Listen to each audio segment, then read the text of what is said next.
Hello friends, आप देख रहे हैं आपका चैनल शेयर बाज़ार विद आयुष। और बात होगी दोस्तों इस वीडियो में बाज़ार की। ये जानेंगे कि अगर आप बाज़ार को दोस्तों पिछले एक साल से देख रहे हैं तो ऐसा नहीं कि निफ्टी में आपको बढ़त देखने को नहीं मिली है। बट बात क्या है कि बाज़ार जो है वो एक ही लेवल के आसपास अगर आप देखेंगे पिछले कुछ समय से घूम रहा है। राइट, पिछले 5 साल में अगर आप देखेंगे तो मार्केट्स ने लगभग 82% के रिटर्न दिए।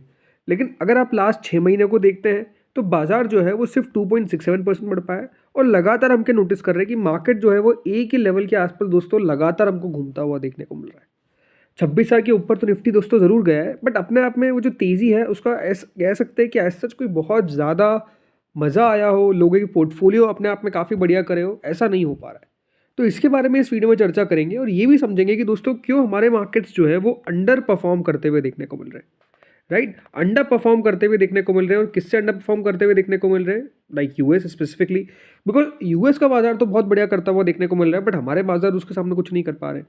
तो उसके पीछे के रीजंस क्या है और वो कौन से रीजंस है जिसके कारण अगर सरकार इन सब रीजंस को फुलफिल कर लेती है या फिर इसका सॉल्यूशन निकाल लेती है तो अपने आप में आप समझ सकते हैं कि बाजार में बड़ी तेजी हमको देखने को मिल सकती है। और ये जो 26,000 का निफ्टी है, क्या पता 30,000 भी हो जाए। तो ये हम दोस्तों इस वीडियो में समझेंगे, तो आप लोग देखिएगा वीडियो को पूरा ज़रूर। लेकिन उससे पहले अगर आपने दोस्तों चैनल को पहली बार विजिट किया तो ज़रूर सब्सक्राइब आप लोग कर लीजिएगा। तो दोस्तों अब करंटली जैसा मैंने कहा निफ्टी को अगर आज भी देखेंगे तो हुआ क्या, लगभग हमको 37-38 पॉइंट्स के आसपास निफ्टी गिरता हुआ देखने को मिला। बैंक निफ्टी का हाल भी दोस्तों कुछ इस प्रकार का ही था, जहाँ पे 127 पॉइंट के आसपास की गिरावट आपको देखने को मिली है। राइट, सबसे ज़्यादा दोस्तों जो बाजार को कह सकते हैं किसी चीज़ का इंतज़ार है, तो वो क्या चीज़ है जो कह सकते हैं बाजार में सबसे ज़्यादा खुशी का माहौल लेकर आएगी? तो वो ऑटोमेटिकली दोस्तों ट्रेड डील है। ये बात ध्यान रखिएगा, भारत और अमेरिका की ट्रेड डील सबसे ज़्यादा इंपॉर्टेंट है फॉर आर इक्विटी मार्केट्स। अगर भारत और अमेरिका की ट्रेड डील हो जाती तो इससे बड़ी खुशखबरी क्या हो सकती है किसी के लिए? नहीं हो सकती है। क्योंकि एक बात आप समझिए कि करेंटली इंडिया के ऊपर टैरिफ जो है वो 25 नहीं 50% है। और ये बात ध्यान रखिएगा, ये 50% टैरिफ हो सकता है कि एज सच तो हमको समझ में नहीं आ रहा है कि इसका कितना असर पड़ रहा है। बट अब याद रखिएगा इसका असर दिखना शुरू होगा। क्यों होगा ये आपको मैं आगे बताता हूँ। लेकिन इससे पहले ये बात ध्यान रखिए कि ऐसा नहीं कि सरकार कोशिश नहीं कर रही, सरकार का डेफिनेटली कोशिश चल रहा है। यहाँ पर दोस्तों खबर निकल कर आई है कि इंडिया की जो एम्बेसी है उसने हायर किया है ट्रम्प के एड को, firm for talks on trade bilateral ties during operation Sindoor. अब इसका मतलब क्या है? इसका मतलब ये है कि दोस्तों हमेशा एक बात ध्यान रखिए कि यूएस जैसे देशों के, यूएस जो है स्पेसिफिकली, उस देश के अंदर एक चीज़ चलती है, वो है दोस्तों लॉबिंग। लॉबिंग का मतलब क्या होता है कि अपने पक्ष में लोगों को लेकर आना। और इसके लिए वहाँ पे याद रखिएगा बहुत सारी फर्म्स चलती है। जी हाँ, वहाँ पे बहुत सारी कंपनीज चलती है जो लॉबी करती है। लॉबी मतलब अगर किसी भी देश को अपने हित साधने हैं, ये बात ध्यान रखिए यूएस इतना ज़रूरी क्यों है। यूएस याद रखिए सबसे बड़ी इकॉनमी है। हर देश को याद रखिए यूएस से के साथ जुड़ना है ताकि उनकी इकॉनमी भी बढ़ सके। इसलिए याद रखिए यूएस का इतना इंपॉर्टेंस है। सारी बड़ी कंपनीज एनवीडिया, टेस्ला, माइक्रोसॉफ्ट, आप नाम लेते जाइए, एप्पल, सब उनके पास है। रीज़न भी क्योंकि उनके पास आप समझ सकते हैं कि जो इकोनॉमी का साइज़ है वो इस प्रकार का है कि वो बाकी देशों के साथ मिलकर, अगर दूसरे देश भी उनके साथ मिल जाते तो उनकी इकोनॉमी भी दोस्तों बढ़िया करने लग जाती है। और इसका देखिए एग्जाम्पल हम भी तो है। हमारा अगर आईटी आज दोस्तों इतना बढ़ पाया तो इसके पीछे का रीज़न ही यूएस है कि दोस्तों हमने यूएस को सर्विसेज प्रोवाइड किया, जो हमने काम किया आईटी के अंदर, इसको लेकर ही तो दोस्तों हमारा आईटी सेक्टर इतना बड़ा हुआ। अगर यूएस के साथ नहीं होता तो क्या हमारा आईटी सेक्टर बड़ा हो पाता? इसीलिए एक बात हमेशा ध्यान रखिए कि जो यूएस है वहाँ पर लॉबिंग की जाती है और लॉबिंग को प्रमोट किया जाता है। हमारे देश में तो दोस्तों लॉबी नहीं की जाती है। अगर लॉबी करते तो उनको आप समझ सकते हैं कि क्या क्या बोल दिया जाता है। बट अमेरिका में ये सब चीज़ें लीगल है और इसको जैसे मैंने कहा प्रमोट किया जाता है। तो सरकार ने याद रखिएगा ऑपरेशन सिंदूर के समय लॉबिंग मतलब हायर किया था ट्रम्प के एड को, मतलब उनके जो आसपास के लोग होते हैं उनको ही हायर किया जाता है, उनको याद रखिएगा पैसा दिया जाता है ताकि वो भारत के हित को लेकर आगे बढ़ सके। वो भारत के हितों के बारे में ट्रम्प को बताया नहीं, यूएस सरकार को बताया। ट्रम्प मतलब यूएस सरकार, राइट। तो ये याद रखिएगा, कोशिश की गई। अब जैसा मैंने कहा कि अभी तक दोस्तों हुआ क्या है कि जो ट्रेड डील है, याद रखिएगा ये ट्रेड डील है, ये अभी तक हो नहीं पाई है। और हमारे ऊपर अभी भी 50% टैरिफ है।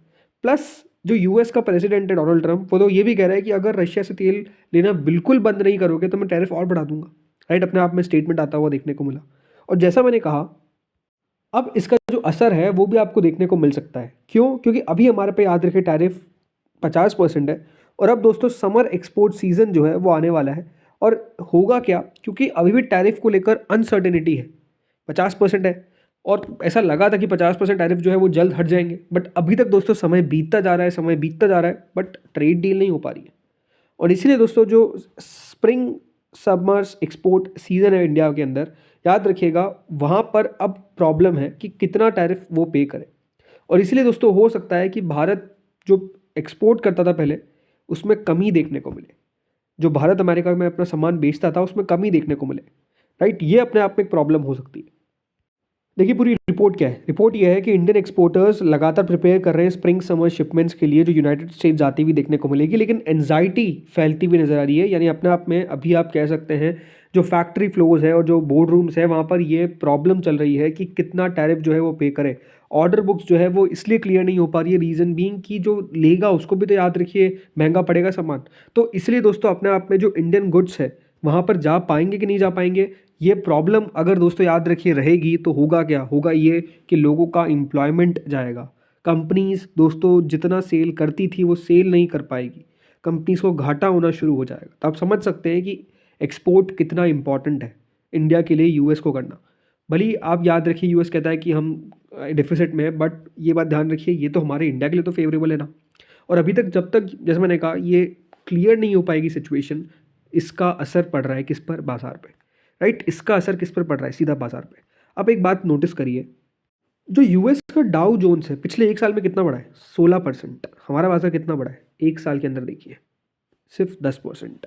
इसको और हम दोस्तों नोटिस करते हैं विथ किससे, नेस्डैक से भी, राइट। जो नेस्डैक है अगर आप वहाँ देखेंगे तो ये तीन आपको ओवरऑल चार्ट दिख रहे हैं आपके सामने। एक है निफ्टी का याद रखिएगा चार्ट है ब्लू में, डाउ जोन्स का है ऑरेंज के अंदर जो भी कलर है ये, और बाकी इसका है IXIC मतलब नेस्डैक। लगातार अगर आप नोटिस करेंगे तो हुआ क्या है पिछले एक साल के अंदर, पिछले एक साल के अंदर दोस्तों निफ्टी सिर्फ 10% बढ़ा है, डाउ जोन्स 16% बढ़ा है, तो जो नेस्डैक है वो 20% बढ़ा है। तो आप समझिए हमारे मार्केट्स ने कितना अंडर परफॉर्म किया है, राइट। भारत के बाजार याद रखिए बहुत अंडर परफॉर्म करते हुए देखने को मिले पिछले एक साल के अंदर। ज़रूर पिछले 5 साल में अगर आप देखेंगे तो हमारे निफ्टी काफ़ी बेहतरीन रिटर्न दिया है, बट जो पिछला एक साल है वो हमारे लिए अपने आप में चैलेंजिंग रहा है, बहुत प्रॉब्लमेटिक रहा है, बिकॉज जियो पोलिटिकल टेंशन हमारे ऊपर काफ़ी पड़ी है। और सबसे बड़ा जो मार पड़ी है वो तो याद रखिएगा टैरिफ की पड़ी है। अगर ये टैरिफ हट जाएगा तो ये बात ध्यान रखिए हमारे बाजार के लिए आप कह सकते हैं सबसे बड़ी पॉजिटिव न्यूज़ होगी। तो पहली बात तो दोस्तों मैंने आपको समझाया कि टैरिफ अपने आप में एक सबसे बड़ा अभी बाजार के लिए खतरा बना हुआ है। वो जब तक लगा रहेगा याद रखिए जो कंपनीज लाइक टेक्सटाइल्स, जो companies like gems and jewelleries, right, इन सब के लिए अपने आप में बहुत बड़ा प्रॉब्लम है, बिकॉज टैरिफ से इनका माल बिकना बहुत ज़्यादा मुश्किल हो जाएगा। जो एक कॉम्पिटिटिवनेस थी भारत की कि भारत का सामान वहाँ पर बिक जाता था, रीज़न बीइंग प्राइसिंग, राइट। लेकिन वो अब नहीं बिक पाएगा क्योंकि 50% याद रखिए टैरिफ अगर लग रहा है किसी देश पे तो वो देश किस तरीके से चीज़ों को एक्सपोर्ट कर पाएगा, वो कंपनीज किस तरीके से चीज़ों को एक्सपोर्ट कर पाएगी। तो ये प्रॉब्लम है। तो प्रॉब्लम नंबर 1 ये। सेकंड प्रॉब्लम क्या है, सेकंड प्रॉब्लम है दोस्तों हमारी FIIs के साथ। FIIs का अगर आप नोटिस करेंगे जो अभी बिहेवियर रहा है वो यही है कि वो सिर्फ सेलिंग करते हुए नजर आए। पिछले साल दोस्तों याद रखिएगा 12 में से सिर्फ 4 महीने ऐसे थे जिसमें FIIs की बाइंग देखने को मिली। इसके अलावा FIIs की सेलिंग देखने को मिली। दिसंबर का आंकड़ा देखिए 34,000 करोड़ की सेलिंग, उससे पहले 17,500 करोड़, उससे पहले 2,340 करोड़, 35,000, 50,000। बाइंग अगर आप देखेंगे तो बाइंग का तो आंकड़ा ही अपने आप में इतना छोटा था, 2,000 करोड़, 11,000 करोड़, 7,000 करोड़, राइट। बाइंग का आंकड़ा छोटा लेकिन सेलिंग का आंकड़ा आप देखिए कितना कितना बेचा है FIIs ने एक एक, याद रखिएगा महीने के अंदर। मतलब अपने आप में बहुत ही बुरा साल जैसा मैंने कहा रहता हुआ देखने को मिला। ओवरऑल पिछले साल के अंदर अगर मैं बात करता हूँ FIIs की तरफ से जो सेलिंग आई वो याद रखिएगा लगभग 1.66 लाख करोड़ थी। तो जो एक और प्रॉब्लम है वो ये है कि दोस्तों अभी तक FIIs की तरफ से जो एक ट्रेंड रिवर्सल है ना वो दिख नहीं पाया। और ये ट्रेंड रिवर्सल की बात मैं ऐसा क्यों कर रहा हूँ, रीज़न बीइंग कि जनवरी का महीना शुरू हो चुका है, अभी भी याद रखिएगा FIIs जो है वो बेच ही रहे हैं। अभी अगर आप देखेंगे दोस्तों कुल मिलाकर अभी तो 5 दिन हुए हैं, लेकिन जो 5 दिन के अंदर डेटा हमको आता हुआ देखने को मिला है उसके अंदर अभी तक सेलिंग जो है वो ऑलरेडी 4 दिन हुए, 5 दिन नहीं 4 दिन हुए, मतलब आज का डेटा अभी तक निकल कर नहीं आया। 3,122 करोड़ रुपए जो है वो FIIs ने ऑलरेडी बेच दिया है। सिर्फ एक दिन दोस्तों याद रखिए खरीदारी करी गई थी 289 करोड़ की। बाकी अगर आप देखेंगे तो सेलिंग का आंकड़ा आया, बल्कि जो आंकड़ा था 1 जनवरी को वो तो लगभग 3,268 करोड़ का था, तो वो तो अपने आप में बहुत ही बड़ा था। उसके बाद जरूर FIIs की सेलिंग का जो आंकड़ा है वो हमको छोटा होता हुआ देखने को मिला है, बट स्टिल बाइंग नहीं हो रही है। तो भारत सरकार के लिए ये भी अपने आप में बात है कि FIIs का पैसा भारत में आए, राइट। ऐसा नहीं कह रहा मैं सरकार ने कुछ नहीं किया, बिल्कुल सरकार ने कोशिशें करी है, बट स्टिल एफआईएस को याद रखिए, क्लैरिटी चाहिए ट्रेड नेगोशिएशंस को लेकर, क्लैरिटी चाहिए कि यूएस और इंडिया का रिलेशन किस तरीके से होता हुआ दिख रहा है। बिकॉज अभी जिस तरीके से स्टेटमेंट निकल कर आ रहे हैं, याद रखिएगा यूएस गवर्नमेंट के, मतलब डोनाल्ड ट्रंप के इंडिया पे, कल अगर आप देखेंगे क्या कहा है उन्होंने, कल ये कहा है कि हमारे जो प्राइम मिनिस्टर है, हमारे प्राइम मिनिस्टर, उन्होंने मुझसे समय मांगा, उन्होंने कहा कि सर कैन वी मीट, तो मैंने कहा हाँ। तो वो लगातार दोस्तों बातें ऐसी कर रहे हैं जो अपने आप में एक ह्यूमिलिएशन वाली होती है, राइट। वो बातें अपने आप में कह सकते हैं कि कोई बहुत अच्छी नहीं हो रही। वो जिस तरीके से देखिए चल रहा है अभी डोनाल्ड ट्रंप, सिंपल बात है कि उनको चाहिए पैसा, उनको चाहिए डील्स, ये उनका काम है। अब क्योंकि दोस्तों आपको पता ही है हम डेयरी के अंदर अमेरिका को अलाउ नहीं कर सकते हैं, तो वो ट्रेड डील अपने आप रुकी हुई है। बट वहाँ पर कुछ ना कुछ तो ऐसा मिडिल सॉल्यूशन निकाल कर लाना पड़ेगा, तब जाकर याद रखिए ट्रेड डील हो पाएगी, तब जाके एफआईएस को क्लैरिटी मिलेगी, और तब जाके दोस्तों एफआईएस वापस आएंगे। तो ये दो चीज़ तो कह सकते हैं दोस्तों, अब सरकार के हाथ में है, ओवरऑल देखा जाए तो हर चीज़ सरकार के हाथ में होती है, लेकिन बात क्या है कि हाँ इसके ऊपर नज़र तो उनको रखनी है। अब आते हैं दोस्तों तीसरी चीज़ पे, वो है बजट, और बजट में कैपिटल गेन टैक्स। देखिए ये बहुत इंपॉर्टेंट है। देखिए कैपिटल गेन टैक्स अगर आप नोटिस करेंगे तो डेफिनेटली सरकार ने बढ़ाया। कैपिटल गेन में बात कर रहा हूँ मैं एलटीसीजी की, जिसको 12.5% कर दिया गया, पहले 10% था। सी कैपिटल गेन टैक्स एक ऐसा टैक्स है जिसमें एलटीसीजी तो एक ऐसा टैक्स है जिसका मतलब ये है कि आप लोगों को टैक्स कर रहे हैं उस पर कि वो निवेश कर रहे हैं, और उसका फ़ायदा नहीं, ऐसा लगता है कि 12%, 12.5% उनको टैक्स पे करना पड़ रहा है। सी हमेशा एक बात ध्यान रखिए, गवर्नमेंट को लॉन्ग टर्म तो इन्वेस्टमेंट इनिशिएट करना चाहिए, उनको ये करना चाहिए कि निवेशकों को वो प्रमोट करे कि आप लोग इन्वेस्टमेंट करिए। बट जब एलटीसीजे को बढ़ाया जाता है तो ये अपने आप में एक प्रॉब्लमेटिक चीज़ हो जाती है, हमारे लिए तो हो ही जाती है जो रिटेल निवेशक है, बट ये एफआईएस के लिए भी अपने आप में एक चुनौती है। बिकॉज हमेशा एक बात ध्यान रखिए, अगर वो लॉन्ग टर्म में टैक्स पे करते रहेंगे, शॉर्ट टर्म में तो 20% टैक्स है, राइट, लॉन्ग टर्म में तो चलिए 12.5% टैक्स है, लेकिन होता क्या है उनके लिए सबसे इंपॉर्टेंट पॉइंट होता है कि 12.5% तो उनको टैक्स देना ही पड़ रहा है। प्लस ये बात ध्यान रखिए कि उनको रुपी डिप्रिसिएशन का भी सामना करना पड़ता है, तो वो भी उनके लिए एक चैलेंजिंग बात है कि उनको रुपी डिप्रिसिएशन जो हो रहा है, रुपी डिप्रिसिएट हो रहा है, उसका भी पैसा तो बनाना ही है, और ये भी पैसा पे करना है। तो इसलिए अगर आप देखेंगे तो वो भी जाते हुए नजर आते हैं कि फिर अगर पैसा उनका यहाँ पर बन ही नहीं रहा तो वो आएंगे क्यों, क्लियर बात है, दूसरे इमर्जिंग मार्केट्स में चल जाएंगे। तो क्लियरली ये भी होता हुआ देखने को मिला है। जब एसटीटी को इंट्रोड्यूस किया गया था तब एलटीसीजी को याद रखिएगा 2004 में अबॉलिश कर दिया था सरकार ने, राइट। उस समय की सरकार ने 2004 में याद रखिएगा एसटीटी को इंट्रोड्यूस किया, एलटीसीजी को अबॉलिश कर दिया, और अबॉलिश करने के पीछे का रीज़न यही था कि सरकार ने कहा कि हम प्रमोट करना चाहते हैं कि आप इक्विटी में इन्वेस्टमेंट करिए, लॉन्ग टर्म के लिए इन्वेस्टमेंट करिए। बट 2018 में दोस्तों एसटीटी तो था ही, एलटीसीजी को भी साथ में लेकर आ गए। उसके बाद अगर आप देखेंगे एलटीसीजी का टैक्स 2024 के अंदर और बढ़ा दिया गया, जो 10% था उसे 12.5% कर दिया गया, एससीसीजी को 20% कर दिया गया। तो इससे इक्विटी को आप प्रमोट नहीं कर रहे हैं, आप डेफिनेटली यहाँ पर कह रहे हैं कि आप अगर निवेश करेंगे तो सरकार का औचित्य है कि वो तो पैसा कमाना चाहती है। ये अपने आप में एक और प्रॉब्लमेटिक चीज़ है। तो इस बार क्या बजट के अंदर सरकार इसके ऊपर कोई निर्णय लेगी, ये अपने आप में देखिए एक और चीज़ होगी जिसको बाजार देखेगा।